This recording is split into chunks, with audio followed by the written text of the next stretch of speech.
नमस्कार विद्यार्थी मित्रांनो, स्वागत आहे सर्वांचं आपल्या यूट्यूब चॅनलवर. मित्रांनो, आजच्या व्हिडिओमध्ये आपण नांदेड GMC भरती जी झालेली आहे त्याच्यामधील जो आज झालेला पेपर होता, तर आज झालेल्या पेपरमधील म्हणजेच 26 जुलै 2025 चा जो पेपर झाला त्याच्यामध्ये संपूर्ण जीकेचे स्पष्टीकरण आपण या व्हिडिओमध्ये बघणार आहोत.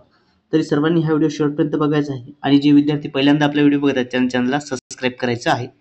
चला तर मग व्हिडिओला सुरुवात करूया. या ठिकाणी बघा, पहिला प्रश्न या ठिकाणी काय आहे विद्यार्थी मित्र, सध्या महाराष्ट्र विधानसभा अध्यक्ष कोण आहेत?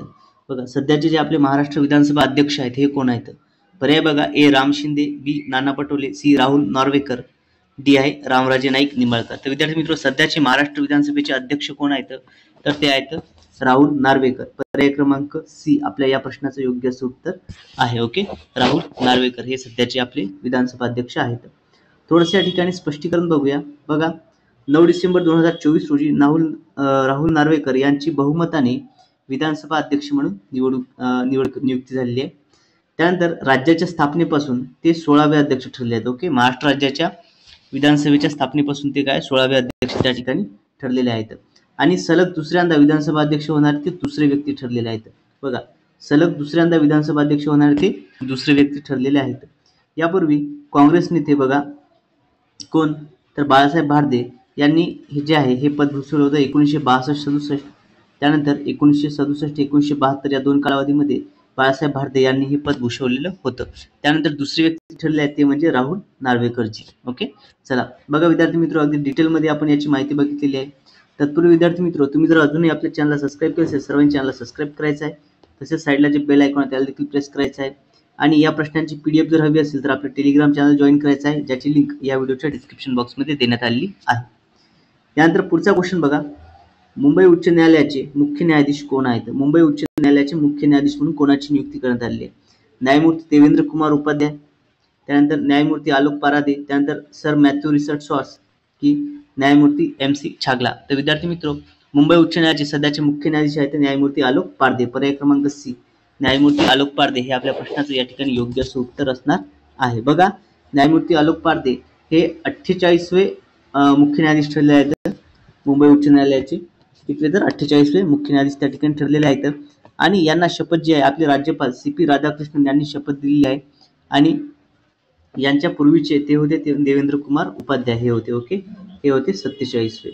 क्लिअर आहे सर्वांना? बघा, या पद्धतीचे प्रश्न आपल्याला परीक्षेमध्ये विचारले जात आहेत विद्यार्थी मित्र. ओके, आगामी परीक्षेमध्ये देखील तुम्हाला हेच प्रश्न दिसायला मिळतील, त्यामुळे सर्वांनी प्रश्न व्यवस्थितरित्या कव्हर करायचे आहेत. पुढचा प्रश्न बघा, धरणाच्या पाण्याची क्षमता कोणत्या एककात मोजतात? धरणाच्या पाण्याची क्षमता ही मोजण्याचे एकक काय? किलो, MTC, TMC की MB? तर धरणाच्या पाण्याची क्षमता ही TMC या एककात मोजतात. ओके, TMC लक्षात असू द्या. पर्याय क्रमांक सी आपल्या या प्रश्नाचं योग्य असं उत्तर आहे. यानंतर पुढचा प्रश्न बघा, कुष्ठरोगाचे जंतू शोधून काढणारा संशोधक कोण? बघा, कुष्ठरोगाचे जंतू शोधून काढणारा संशोधक कोण? Ronald Ross, William Harvey, doctor Hansen की लुई पाश्चर? तर कुष्ठरोगाचा जंतू शोधून काढणारा कोण आहे? तर डॉक्टर हॅन्सन. ऑप्शन सी या प्रश्नाचं योग्य असं उत्तर आहे. त्यानंतर पुढचा प्रश्न बघा, 10 पैसे पोस्ट कार्ड हे पुस्तक कोणी लिहिले आहे? 10 पैसे पोस्ट कार्ड हे पुस्तक कोणी लिहिले आहे? विकास सक्सेना, MS अहमद, विनेश वर्मा, अशोक काळे? तर विद्यार्थी मित्र, SN अहमद हे या प्रश्नाचं योग्य सूत्र आहे. यांचं 10 पुस्तक पोस्ट कार्ड हे पुस्तक यांनी लिहिलेलं आहे. पुढचा प्रश्न बघा, चहामध्ये खालीलपैकी कोणता घटक आढळतो? चहामध्ये खालीलपैकी कोणता घटक आढळतो? कॅफिन, टॅनिन, कॅनिन की निकोटीन? तर विद्यार्थी मित्र, चहामध्ये आढळणारा घटक तो म्हणजे काय? टॅनिन. ओके, कोणता घटक आढळतो चहामध्ये? तर चहामध्ये टॅनिन हा जो आहे हा पदार्थ आढळतो. ओके, बघा, कॅफिन जो आहे हा कॉफीमध्ये आढळतो. कॅफिन कशात आढळतो? कॉफीमध्ये. चहामध्ये टॅनिन. ओके, निकोटीन जो आहे हा तंबाखूमध्ये आढळतो. ओके, निकोटीन हा तंबाखूमध्ये आढळत असतो. बघा विद्यार्थी मित्र, व्हिडिओ आवडत असल्यास सर्वांनी चॅनलला सबस्क्राईब करायचं आहे आणि व्हिडिओला लाईक करायचं आहे. उत्तर महाराष्ट्रातील थंड हवेचे हे ठिकाण कोणते? बघा, उत्तर महाराष्ट्रातील थंड हवेचं ठिकाण कोणतं आहे विद्यार्थी मित्र? उत्तर महाराष्ट्रातील थंड हवेचं ठिकाण. ओके, उत्तर महाराष्ट्र म्हटलेलं आहे. बघा, चिखलदरा, महाबळेश्वर, तोरणमाळ की म्हैसमाळ? तर विद्यार्थी मित्र, पर्याय क्रमांक सी तोरणमाळ हे आपल्या या प्रश्नाचं योग्य असं उत्तर आहे. हे उत्तर महाराष्ट्रातील थंड हवेचं ठिकाण आहे. यानंतर नेक्स्ट क्वेश्चन बघा, महाराष्ट्रातील पहिला सोने शुद्धीकरण कारखाना कोणत्या ठिकाणी आहे? महाराष्ट्रातील पहिला सोने शुद्धीकरण कारखाना कोणत्या ठिकाणी आहे? शिरपूर, श्रीरामपूर, मालेगाव की शिक्रापूर? तर विद्यार्थी मित्रो, पर्याय क्रमांक ए शिरपूर. ओके, या ठिकाणी महाराष्ट्रातील पहिला सोने शुद्ध करणारा जो कारखाना आहे हा या ठिकाणी येतो. कुठे? शिरपूर या ठिकाणी. पर्याय क्रमांक ए आपल्या प्रश्नाचं योग्य असं उत्तर आहे. त्यानंतर नेक्स्ट क्वेश्चन बघा. पुढील शब्दाचे लिंग ओळखायचे आपल्याला. ओके, बघा पुढील शब्दाचे लिंग ओळखा. देवालय हा शब्द दिला आहे. ओके, बघा पुल्लिंग, स्त्रीलिंग, नपुंसकलिंग यापैकी नाही. तर विद्यार्थी मित्र या ठिकाणी काय करायचे? प्रत्यय लावायचे आहेत. ओके, लिंग ओळखण्यासाठी प्रत्यय लावायचे आहेत. बघा या ठिकाणी आता तो, ती, ते हे 3 प्रत्यय लावायचे. आपण तो देवालय म्हणतो का? नाही, तो म्हणजे पुल्लिंगाचा, त्यामुळे हे देखील नाही. ती देवालय म्हणतो का? नाही, ते देवालय. बघा पुल्लिंग, स्त्रीलिंग आणि नपुंसकलिंग. विद्यार्थी मित्र ते हा प्रत्यय त्या ठिकाणी योग्य लागतो, त्यामुळे हे काय? नपुंसकलिंग. पर्याय क्रमांक सी या प्रश्नाचं योग्य असं उत्तर आहे. त्यानंतर पुढील प्रश्न बघा. अनेक वचन लिहा. उंदीर हा जो शब्द आहे याचे अनेक वचन. उंदराचे बघा उंदीर, उंदरे, उंदर की यापैकी नाही.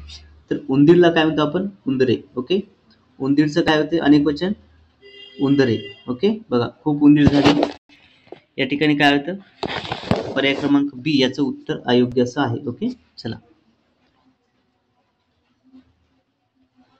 खूप उंदरं झाली असं म्हणतात ना त्या ठिकाणी. बघा त्यानंतर पुढचा प्रश्न बघा. काळ ओळखा.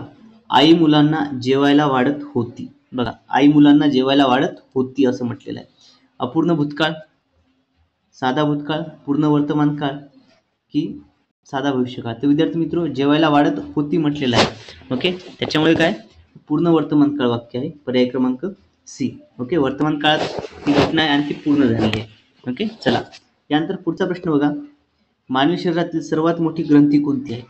मानवी शरीरातील सर्वात मोठी ग्रंथी हायपोथॅलमस, पिट्युरी, यकृत की थायरॉइड?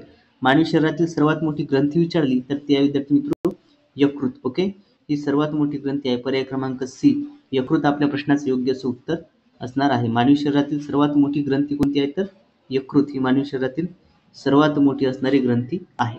ओके, चला यानंतर विद्यार्थी मित्र बघा, तुम्ही जर अजूनही आपल्या चॅनलला सबस्क्राईब केलं असेल तर सर्वांनी चॅनलला सबस्क्राईब करायचं आहे. तसेच साईडला जे बेल आयकॉन आहे त्याला देखील प्रेस करायचं आहे. आणि जर तुम्हाला या प्रश्नांची PDF हवी असेल तर आपलं टेलिग्राम चॅनल जॉईन करायचं आहे, ज्याची लिंक या व्हिडिओच्या डिस्क्रिप्शन बॉक्समध्ये मी दिलेली आहे. ओके, तत्पूर्वी सर्वांनी चॅनलला सबस्क्राईब करायचं आहे. नवीन विद्यार्थ्यांनी सर्वांनी चॅनलला सबस्क्राईब करायचं आहे. यानंतर पुढचा प्रश्न बघा. खालीलपैकी कोणती वनस्पती परपोषी पोषण करते? खालीलपैकी कोणती वनस्पती आहे जी परपोषी पोषण करते? बाभूळ, बांबू, अमरवेल की गुलमोहर?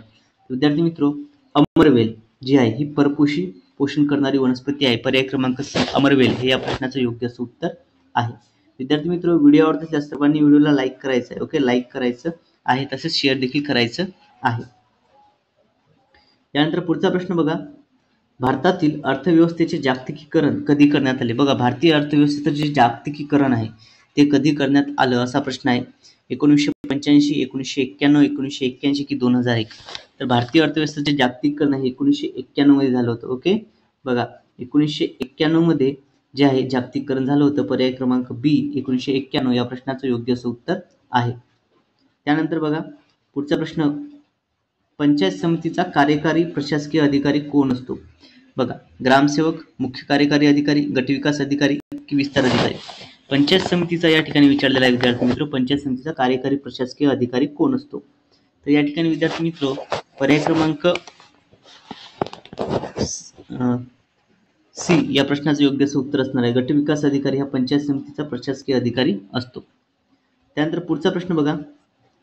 क्षेत्रफळाच्या दृष्टीने देशातील सर्वात मोठे राज्य कोणते आहे? म्हणजेच आपल्या भारतातील सर्वात मोठे राज्य कोणते आहे? उत्तर प्रदेश, राजस्थान, मध्य प्रदेश की महाराष्ट्र? तर विद्यार्थी मित्र हा प्रश्न परीक्षेला वारंवार रिपीट होणार आहे.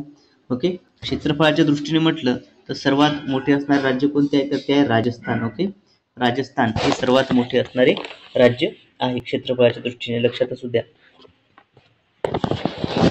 यानंतर पुढचा प्रश्न बघा. पुढील प्रश्न आपल्या स्क्रीनवरती आहे. पुणे येथे किती अष्टविनायक गणेश मंदिरे आहेत? बघा IMP प्रश्न आहे विद्यार्थी मित्र, महत्त्वपूर्ण आहे. सर्वांनी हा प्रश्न नोट डाऊन करून ठेवायचा आहे. पुणे येथे किती अष्टविनायक मंदिरे आहेत? 3, 5, 4 की 1? तर पुणे या ठिकाणी एकूण 5 अष्टविनायक मंदिरे आहेत. किती आहेत? 5. आता कोणकोणती आहेत हे बघा, या ठिकाणी थोडं सांगतो तुम्हाला. बघा पुणे जिल्ह्यामध्ये असणारे मयुरेश्वर मोरगावचं, थेऊर येथे चिंतामणी आहे, लेण्याद्री येथे गिरिजात्मक गणपती, ओझरचा आहे विघ्नेश्वर आणि रांजणगाव मध्ये महागणपती, अशी 5 आहेत. ओके. बघा विद्यार्थी मित्र, तुम्हाला जर या प्रश्नांची PDF हवी असेल, ही PDF जर हवी असेल तर आपलं टेलिग्राम चॅनल तुम्ही जॉईन करायचं आहे. तत्पूर्वी जर तुम्ही अजूनही आपल्या चॅनलला सबस्क्राईब केलं असेल तर सर्वांनी चॅनलला सबस्क्राईब करायचं आहे. PDF साठी आपलं टेलिग्राम चॅनल जॉईन करायचं आहे, ज्याची लिंक या व्हिडिओच्या डिस्क्रिप्शन बॉक्समध्ये देण्यात आलेली आहे. होप सर्वांना हा प्रश्न आवडला असेल. खूप महत्त्वपूर्ण प्रश्न होता. त्यानंतर पुढचा प्रश्न बघा, अहिल्यानगर कल्याण मार्गावर कोणता घाट आहे? बघा, अहिल्यानगर कल्याण मार्गावर कोणता घाट आहे? वरंदा, आंबोली, माळशेज की खंबाटकी? बघा, अहिल्यानगर कल्याण या रस्त्यावरती माळशेज घाट येतो. पर्याय क्रमांक सी, माळशेज हे आपल्या प्रश्नाचं योग्य असं उत्तर आहे. यानंतर पुढील प्रश्न बघा, छत्रपती संभाजीनगर या प्रशासकीय विभागात एकूण किती जिल्ह्यांचा समावेश होतो? बघा, छत्रपती संभाजीनगर या प्रशासकीय विभागामध्ये एकूण किती जिल्ह्यांचा समावेश होतो? 6, 8, 7 की 5? छत्रपती संभाजीनगरमध्ये एकूण किती? तर विद्यार्थी मित्र 8 जिल्ह्यांचा समावेश त्या ठिकाणी होतो. ओके, एकूण 8 जिल्हे त्याच्यामध्ये येतात. किती येतात? 8 जिल्हे. ओके, छत्रपती संभाजीनगरमध्ये एकूण 8 जिल्ह्यांचा समावेश होतो. बघा, आता याच्यामध्ये जिल्हे येणारे आहेत. थोडंसं या ठिकाणी तुम्हाला डिटेलमध्ये सांगतो की 8 जिल्हे नेमके येतात कोणकोणते. याच्यामध्ये बघा, एक आहे छत्रपती संभाजीनगर. ओके, बघा, छत्रपती संभाजीनगर. एक आहे शहरी आणि दुसरं येतं ग्रामीण. हे झाले 2. ओके, शहरी आणि ग्रामीण असे 2 जिल्हे होतात. त्यानंतर विद्यार्थी मित्र एक आहे सिल्लोड. ओके, 3 क्रमांकावरती काय येतं? सिल्लोड. तिसऱ्या क्रमांकावरती येतो. 3 झाले.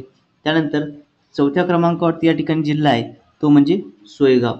ओके, बघा, कोणता आहे? सोयगाव.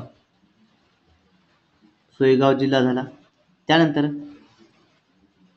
5व्या क्रमांकावरती या ठिकाणी एक जिल्हा येतो तो म्हणजे वैजापूर. कोणता आहे? वैजापूर. त्यानंतर क्रमांक 6 मध्ये असणारा जिल्हा तो म्हणजे गंगापूर. कोणता आहे? गंगापूर. गंगापूर 6 झाला. त्यानंतर 7व्या क्रमांकाचा जिल्हा म्हणजे पैठण. ओके, 7व्या क्रमांकाचा जिल्हा म्हणजे कोणता आहे? पैठण. आणि त्यानंतर 8व्या क्रमांकावरती जो जिल्हा आहे तो म्हणजे फुलंब्री. ओके, कोणता आहे तो? फुलंब्री. असे एकूण 8 जिल्हे हे छत्रपती संभाजीनगर या प्रशासकीय विभागामध्ये येतात. ओके, चला, क्लिअर आहे सर्वांना? होप सर्वांना हा व्हिडिओ आवडला असेल, हे प्रश्न सर्वांनी समजले असेल. एक वेळ सर्वांनी जे आहे व्हिडिओला लाईक करायचं आहे आणि शेअर करायचं आहे. छत्रपती संभाजीनगरमध्ये एकूण किती जिल्हे येतात त्या प्रशासकीय विभागामध्ये? तर 8 जिल्हे येतात. ओके, चला, यानंतर पुढचा प्रश्न बघा, पुणे जिल्ह्यातील भाटघर धरण कोणत्या नदीवर बांधले आहे? पुणे जिल्ह्यातील जे भाटघर धरण आहे ते कोणत्या नदीवर बांधलेलं आहे? पवना, भीमा, वेलवंडी की मुळा? तर विद्यार्थी मित्र पर्याय क्रमांक सी, वेलवंडी हे या प्रश्नाचं योग्य असं उत्तर आहे. भाटघर धरण वेलवंडी नदीवरती बांधलेलं आहे.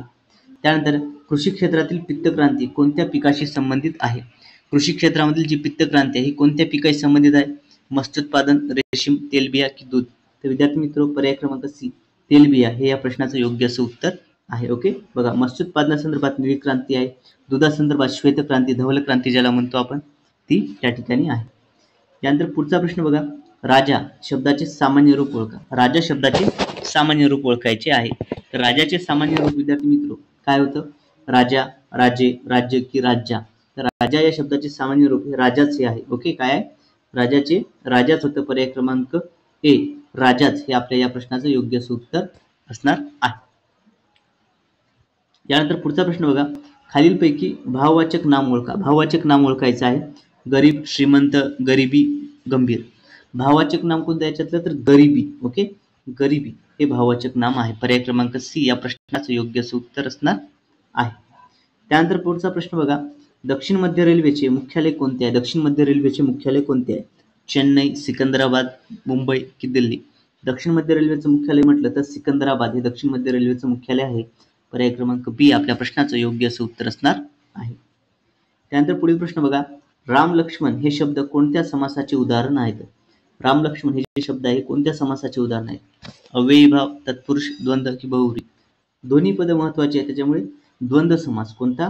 द्वंद्व समास हे या प्रश्नाचं आपलं योग्य असं उत्तर असणार आहे. राम लक्ष्मण याचं काय?